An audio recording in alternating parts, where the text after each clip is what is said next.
नमस्ते। तो अब प्रस्तुत है मृत्युंजय का अगला भाग। अभी वृषाली ही वर्णन कर रही हैं। तो सभागृह में पांडव पहुंच गए हैं। सभागृह में पांडवों की ओर से युवराज युधिष्ठिर ने हम महाराज पांडु के पुत्र हैं यह कहकर प्रार्थना की कि हमारे दिग्विजयी पिता के जीते हुए राज्य का न्यायोचित भाग हमको दिया जाए। राज्यसभा में सभी वृद्ध और अनुभवी कौरव योद्धा होते हुए भी शकुनी मामा ने बीच में ही उठकर कपट भाव से कहा, पांडवों को राज्य का भाग ही यदि चाहिए तो कौरव उनको बड़े आनंद से खांडव वन का विशाल राज्य देने को तैयार हैं। पांडवों का जन्म शतशृंग पर्वत पर हुआ है। उनको पर्वत पर और अरण्य में रहना ही अच्छा लगता है। पांडवों पर अन्याय हो रहा है यह जानकर सभी लोग सभा में अत्यधिक बेचैन हो उठे थे, लेकिन अपने वचन के कारण कर्ण भी कुछ नहीं कह सके। युधिष्ठिर ने खांडव वन स्वीकार कर लिया। सभा विसर्जित हो गई।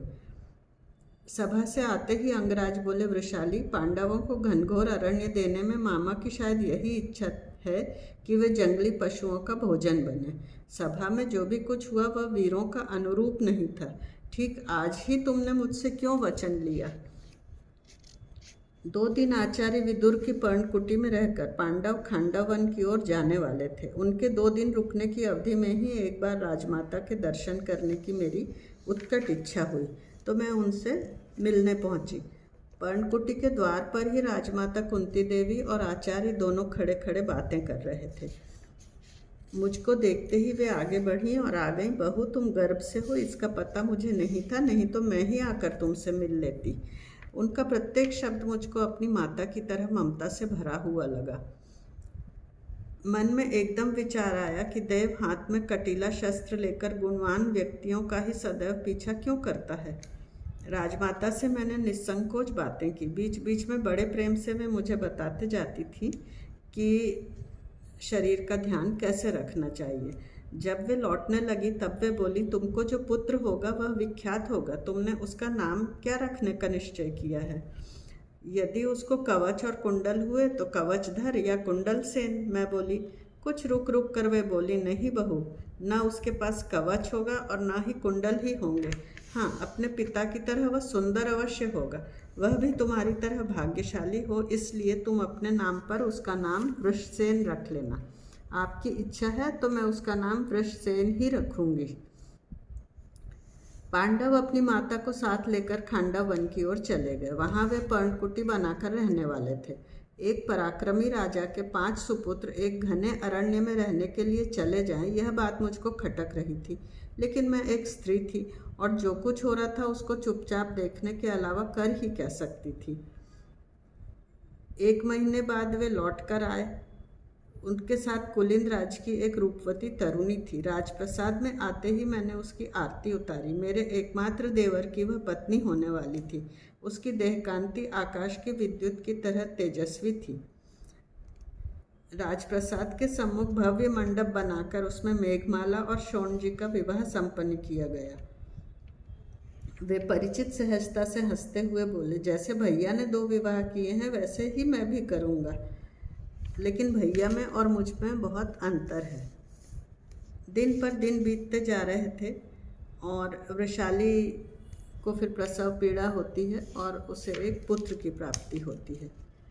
लेकिन पुत्र के कवच और कुंडल नहीं थे और तो उससे कर्ण भी थोड़े फिर से परेशान हो जाते हैं और उद्विग्न हो जाते हैं और पूछते हैं, मैं कौन हूँ वृषाली, मुझे कोई तो बताओ, मेरे बेटे को क्यों नहीं कवच और कुंडल मिले? तो आप इतने उद्विग्न क्यों होते हैं? आप राधा माता के पुत्र हैं, शोण जी के अग्रज हैं, आप इस बालक के पिता हैं, आप अंगराज हैं। तो फिर द्वितीय पुत्र का नामकरण होता है और वृषसेन जो कि नाम द्रौपदी ने रख दिया था वही नाम रखते हैं। और सुख के शिखर पर मैं थी। कभी कभी मुझको राजमाता कुंती देवी की याद आ जाती थी। इसीलिए मैंने सत्यसेन दादा से विशेष रूप से कह रखा था कि उनके संबंध में जो कुछ जानकारी प्राप्त हुआ करे मुझे बता दिया करे। केवल 6 महीनों में ही उन 5 शक्तिशाली वीरों ने खांडव वन का घना जंगल काटकर साफ कर दिया था और उन्होंने एक बहुत सुंदर समतल भूमि बना ली थी 1 वर्ष में ही। उसके बाद ही तुरंत ही मथुरा से श्री कृष्ण द्वारा भेजे गए कारीगरों की सहायता से उन्होंने अरण्य की काष्ठ संपत्ति का उपयोग कर एक प्रचंड प्रासाद बनाना आरंभ कर दिया था।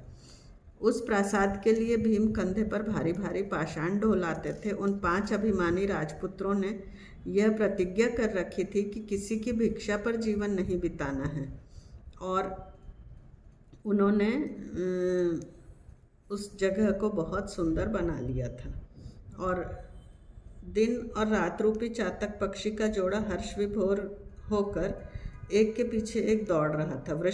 वृषसेन कब 2 वर्ष का हो गया यह पता भी नहीं चला। उसके दौड़ने के लिए राजभवन में स्थान कम पड़ने लगा और वह बड़ा हो रहा था। वृषसेन ने अपने आगमन से मानव राजभवन को निनादित करने का निश्चय कर लिया था। उसके शुभ सूचक जन्म के बाद राजभवन अनेक बाल किलकारियों से भर गया। वृषसेन अभी 2 वर्ष का भी नहीं हुआ कि महारानी भानुमति के भी पुत्र हुआ। उसका नाम लक्ष्मण रखा गया और उसका नामकरण बड़ी धूमधाम से हुआ।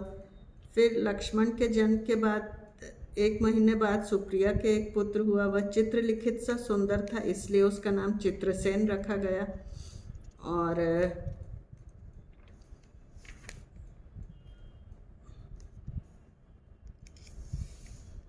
एक दिन अचानक यह सूचना मिली कि पांडवों ने खांडव वन में एक नगर बसाया है।